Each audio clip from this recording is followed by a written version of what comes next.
ps3.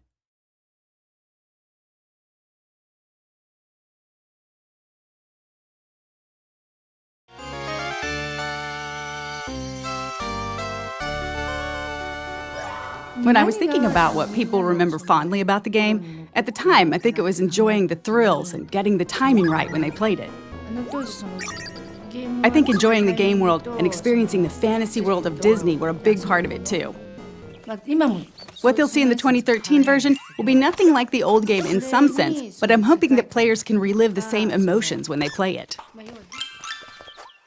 It's taking something that was very iconic in the 16-bit era and thinking, well, how can we take something that was really special, really worked well, was one of the most iconic games of its time, and actually try and explore that in new ways with the technology. And you have to be very mindful of what made the original so successful and why people loved it, and try and bring that forward without it being just, literally a one-for-one remake. There were a lot of unique games at the time in terms of graphics or the general atmosphere of the game. Even among those, this game made an impression that still lasts. And now it's being remade.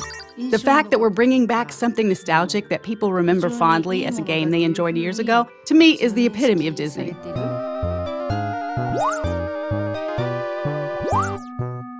The original game, it just had a lot going for it. I think even the name Castle of Illusion was something cool, straight away Castle of Illusion says, oh, what's that? Oh, what's inside that castle? And then you've got Mickey Mouse, biggest character in the world, so straight away you're like, oh, that's awesome, we're gonna play Mickey Mouse through this Castle of Illusion. And it innovated on all levels, camera, control, platforming, and I think the core gamers absolutely loved it.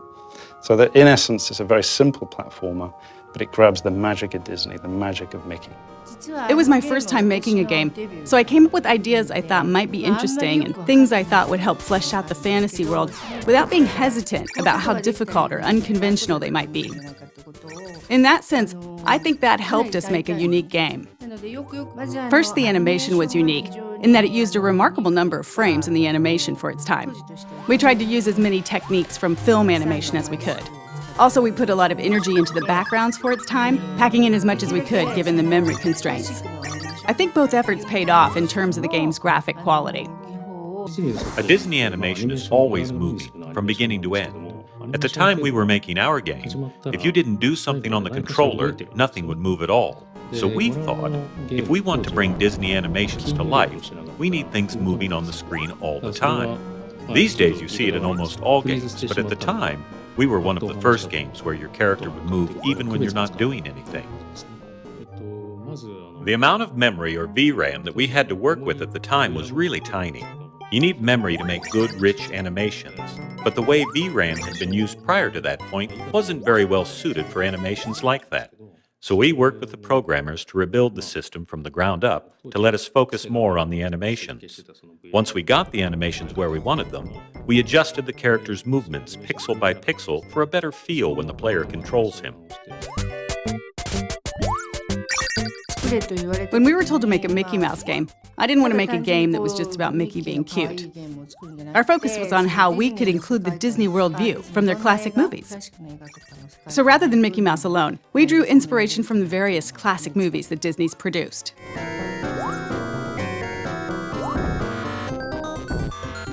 Games at the time were 8-bit or 16-bit, so there wasn't really a lot of room to work with.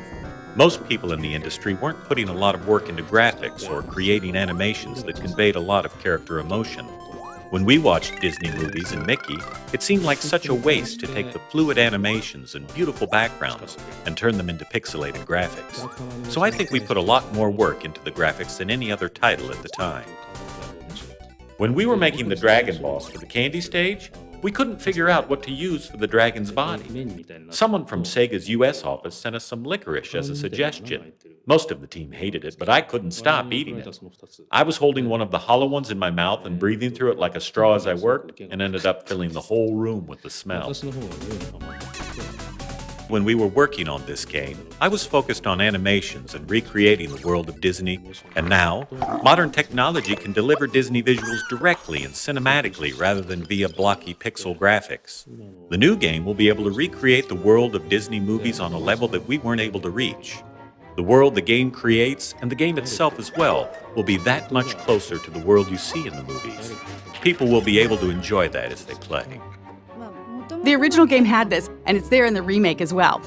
The essence of Disney, a positive world of dreams, peace, and imagination. It's the epitome of Disney, and I hope everyone enjoys that in the new game, too.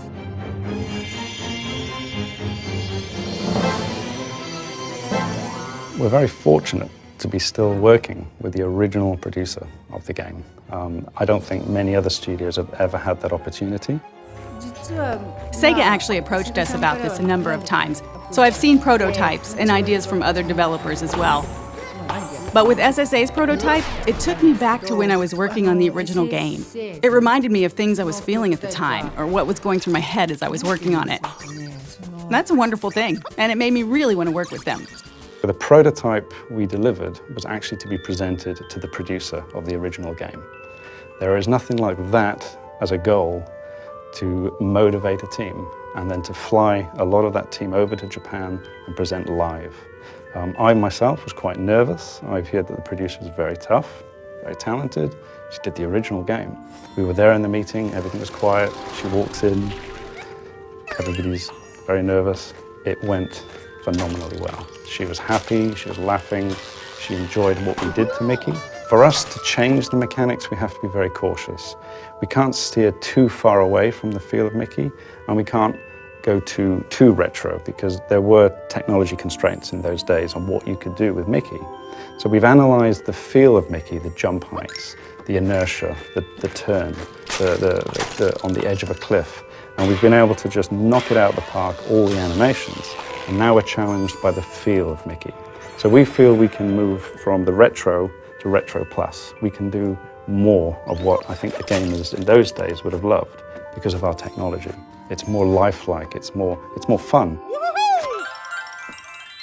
The lighting effects are taken into the account, the candlelight in the background. So all of a sudden the personality, the core pillar of the game, Mickey, is brought to life. And that's something that we really want to do with Castle of Illusion, is try and modernize Mickey, but put him in the context of what we had before in the original game. And our challenge then is to try and improve the animations, the look and feel of Mickey, the characters around Mickey, the environments that he's in, and even the music score is a massive part of that whole Disney package. Primarily, we're able to do a lot more with the sound effects, the mixing, the environmental effects. I mean, these are all things that we come to expect without realizing it. If a fan of the original picks up and plays the new Castle of Illusion, I think they're going to be really surprised. I think they're going to feel like this is Castle of Illusion, and I think we've played a few little tricks on them along the way. And I think if they're looking out for those things that they remember, they're going to see them and a few extra as well. That's the thing I'm most nervous about. When people who've played the game before get their hands on the new game, what will they think? I can't wait to find out. It's expressed in a completely different way, but the essence is the same. So I hope the enjoyment they experience from it is the same.